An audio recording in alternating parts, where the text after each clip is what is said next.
Xagiga, Perek Gimel, Mishnah Daled. Until now, during this Perek, we've been talking about all the chumras that exist in Kodesh over and above Truma. Now we're going to say Faket. We're going to say all the chumras that exist by Truma that are more and more stringent than by Kodesh. So our Mishnah begins by telling us Chomer ba Truma. There's a chumra which exists as far as Truma is concerned, Shebe Yehuda, that in the province of Yehuda, and the province of Yehuda was from Yerushalayim southwards. The whole south of the country was called Yehuda, as opposed to Yerushalayim northwards, which was called Golil. Ne'monim al taras yayin v'shemen kol yemois hashana. An Amoritz, a person who is ignorant as far as the halachas of Tumah and Tahara is concerned, is believed regarding the Tahara of wine, regarding the purity of wine, and the purity of shemen, of oil, Kol Yemois Hashana, all the way through the year. Meaning, if an Amoritz was to come along to the Beis HaMikdash, and he would bring with him some wine, and he would bring with him some oil, and he says, I want to use this for a korban, we can believe him that this Amoritz has kept this wine and kept this oil in a state of Tahara. Why? Because the reverence, the fear, and the chashivus that an Amoritz had for things that were kodshim meant that we could trust him as far as that was concerned. It was only in regards to Truma, with which he was somewhat lax with regards to the halachas of Truma and Tahara concerned, that we couldn't trust him. But for Kodesh, we can. Why do we talk about Yehuda here? Why is this only in the province of Yehuda? What happens if an Amoritz brings it from somewhere in Golil? Why do we not trust him there? The answer is, says the Gemara in Chagiga, that in Golil there was a strip of land that was belonging to Goyim, to non-Jews. And Chazal made a decree that any land that belongs to non-Jews is considered Tomei. Therefore, in order to be able to bring the wine or the oil in Golil, he would have to have passed through a Tomei piece of land, and therefore we can't accept it from him. We can only accept Yayin or Shemen from an Amoritz when he brought it from Yehuda. The Mishnah continues, Ubeshas hagitois v'habadim, at the time of the wine pressing season or the oil pressing season, af al hatruma, then we can trust him even in regards to Truma, not only with regards to Kodesh. Why? Because the custom was, the minhag was, that in the wine pressing season and the oil pressing season, when everybody was busy with their oil and their wine, even Amaratzim purified and were mataher their kelim, so the whole of Klal Yisrael were together and could be believed at that time, because even Amaratzim were careful at that time. And therefore if they brought Shemen or Yayin to a Kohen, during the wine pressing season or during the oil pressing season, we could trust them when they said that it was in a state of Tahara.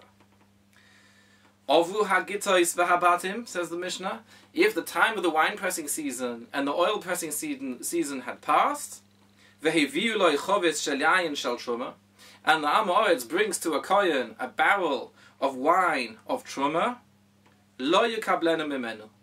The kohen should not accept at face value what he's told by the Amoritz that this is in a state of Tahara. We cannot trust the Amoritz if it's outside of the wine pressing season or the oil pressing. What do this Amoritz? The Mishnah tells us, the Amoritz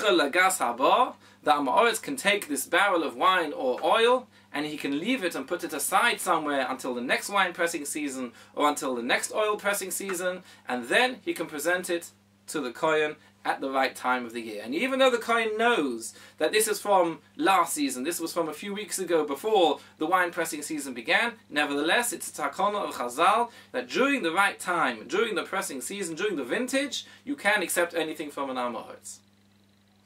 Ve'im omaloi, if the Amoritz brings his gift to a Kohen and he says to him, Hifrashti l'soicha revi'is kodesh, not only is this a barrel of wine, truma for you, Mr. Kohen, but I also separated from amongst this barrel a revi'is of kodesh. A revi'is is a quarter of a loig. I separated part of this chovis, part of this barrel for the use of kodesh. In that case, Ne'emon, he's believed. Since we believe in Amoritz as far as the kodesh, we also believe him regarding the truma. The Gemara explains that it would be a genai, it would be an embarrassment to trust him as far as the wine of Kodesh is concerned, but not trust him as far as the Truma is concerned. Part of the barrel we trust him, and part of the barrel we don't trust him. If already you're bringing something up to the Mizbeach, then Avada we're going to accept the rest of the barrel as well. Kade Yayin, jugs of wine. v'kadei shemen, and jugs of oil, hamadu mo'is, which are all a mixture. They're all intermingled. In other words, they're in a state of tevel. Truma has not been taken from them. Maisa has not been taken from them. Everything is all mixed together in these jugs. Ne'monim aleihem b'shas ha'kitois v'habadim. An Amoritz is believed regarding the contents of this jug and regarding the tahara of the jugs themselves at the time of the wine pressing season and the oil pressing season. The koidem legitus shivas yomim. Shivim yomim. I have to read that again. Cut. The koidem legitus shivim yomim. And also for a period of 70 days before the wine pressing season and the oil pressing season. What is this last section talking about? This last section is talking about a case where we have a jug of wine, or we have a jug of oil, which is in a state of tevel. It has not had trumas and maisas taken from it. But more than that, there's also an intention on behalf of the Amoritz to separate part of the contents of this jug for the sake of kodesh.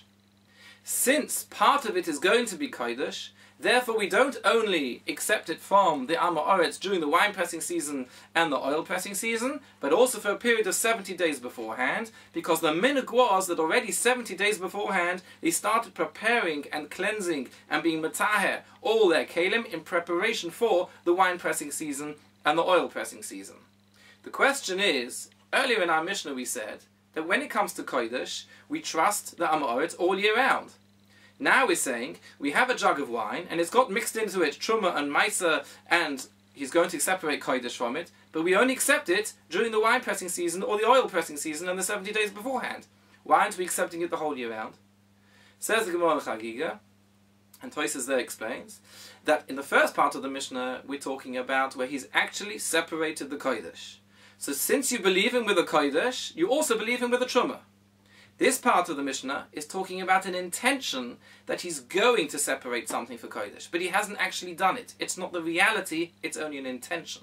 Where it's not the reality and we don't physically have the kodesh in front of us, it's just that he intends to separate part of this chovis for kodesh, then you can't accept it the whole year round. Then you can only accept it during the right times, during the wine pressing season and the oil pressing season. For Ad Kan, Mishnah Dalet.